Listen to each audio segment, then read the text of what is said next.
Hi எல்லாரும் எப்படி இருக்கீங்க? இன்னைக்கு நம்ம பார்க்க போகிறது ஒரு ஸ்நாக்ஸ் ரெசிபி என்னதுன்னா குழிப்பணியாரம். பாருங்க, பார்க்கவே அவ்வளவு அற்புதமாக சூப்பராக சாஃப்டாக இருக்குது. இந்த குழிப்பணியாரம் எப்படி செய்கிறதுன்னு நம்ம பார்க்கலாம். குழிப்பணியாரம் செய்கிறதுக்கு 1 கப் பச்சரிசி அதை நல்லா கழுவிட்டு ஊற வச்சு எடுத்திருக்கேன். அடுத்ததாக இதுக்கு தேவையான சர்க்கரை ஒரு 200 கிராம் எடுத்து இதை கொஞ்சம் கட்டியாக பாகு காய்ச்சி தனியாக எடுத்து வச்சிடலாம். இந்த குழிப்பணியாரத்துக்கு இந்த பாகு கொஞ்சம் கட்டியாக இருக்கிற மாதிரி பார்த்துக்கோங்க, ரொம்ப தண்ணி சேர்க்க வேண்டாம். பாகு காஞ்சதும் நம்ம இதை வடிகட்டி எடுத்துடலாம். ஏன்னா இதில் நிறைய தூசியெல்லாம் இருக்கும், அதனால் வடிகட்டி சுத்தமாக எடுத்து வச்சிடலாம். இனி ஒரு மிக்ஸி ஜாரை எடுத்துட்டு அதில் நம்ம ஊற வச்ச பச்சை அரிசியை நம்ம சேர்க்குறோம். அடுத்ததாக இதில் கொஞ்சம் தேங்காய், அதாவது ஒரு சின்ன கப் நிறைய தேங்காய் இதில் நம்ம சேர்த்துடலாம். அடுத்தது இது கூட ஒரு பழம் சின்னதாக கட் பண்ணி சேர்க்குறோம். எந்த பழமாக இருந்தாலும் பரவாயில்ல, ஒரு பழம் நம்ம சேர்த்துடலாம். அதுக்கப்புறமா நம்ம பாகு காய்ச்சி வச்சுருக்க அந்த சர்க்கரை பாகு இதில் சேர்த்துட்டு கொஞ்சம் ஏலக்காய் தூள் கூட நம்ம இதில் சேர்த்து நல்லா அரைச்சி எடுத்துடலாம். பாருங்கள், இந்த மாதிரி ஒரு கன்சிஸ்டன்சியில் நம்ம அரைச்சி எடுக்கிறோம். அடுத்தது இந்த அரைச்ச மாவை நம்ம ஒரு பவுலில் நான் ட்ரான்ஸ்ஃபர் பண்ணுறேன். இப்போது இந்த மாவோட கன்சிஸ்டன்சி எப்படி இருக்கணும்னு உங்களுக்கு பார்த்தாலே தெரியும். ரொம்ப கட்டியாகவும் இல்லாமல் ரொம்ப லூஸாகவும் இல்லாமல் இருக்கணும்.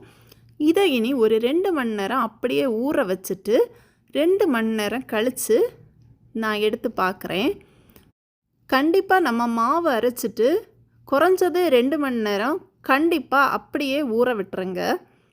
இனி குழிப்பணியார சட்டி எடுத்து நம்ம ஸ்டவ்வில் சூடு பண்ண வச்சிடலாம். இதில் நான் நெய் சேர்க்குறேன். இந்த குழிப்பணியாரம் நெய்யில் தான் நம்ம சுடணும்னு கிடையாது, ஆயிலில் வேணாலும் நம்ம சுட்டு எடுக்கலாம்.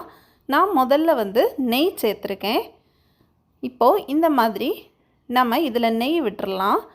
நல்லா சூடான பிறகு நம்ம அந்த குழிப்பணியாரம் செய்ய ஸ்டார்ட் பண்ணும்போது ஸ்டவ்வை சிம்மிலே வச்சுக்கோங்க.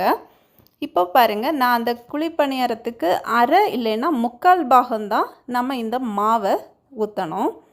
ஏன்னா இந்த குழிப்பணியாரம் வேகும்போது அது பொங்கி வரும், அதுக்காக தான் நம்ம ஒரு அரை இல்லைன்னா 3/4 பாகம் ஊற்றுறோம். ஸ்டவ் சிம்மிலே இருந்து வேகுது.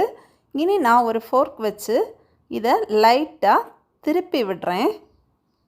இந்த மாதிரி மெதுவாக திருப்பி விடும்போது நம்ம 2 சைடும் வேக வச்சு எடுக்கிறதுக்கு கரெக்டாக இருக்கும். இப்போ பாருங்கள், குழிப்பணியாரம் நமக்கு ரெடி ஆயிருச்சு. இது நம்ம நெய்யில் செய்தது.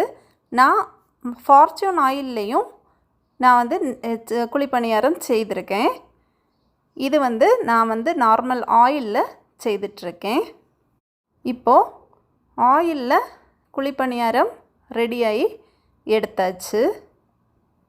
ரொம்பவே சாஃப்டாக ரொம்பவே டேஸ்டியான குழிப்பணியாரம் ரெடி ஆயிருச்சு. எல்லாருமே கண்டிப்பாக வீட்டில் ட்ரை பண்ணி பாருங்கள்.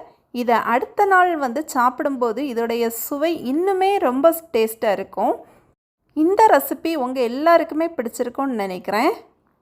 கண்டிப்பாக எல்லோரும் ட்ரை பண்ணி பார்த்துட்டு எப்படி இருந்ததுன்னு கமெண்ட்ஸில் சொல்லுங்கள். நம்ம சேனலை இது வரைக்கும் சப்ஸ்கிரைப் பண்ணாதவங்க கண்டிப்பாக சப்ஸ்கிரைப் பண்ணுங்கள். அண்டு ஃப்ரெண்ட்ஸுக்கு நம்ம வீடியோவை ஷேர் பண்ணுங்கள்.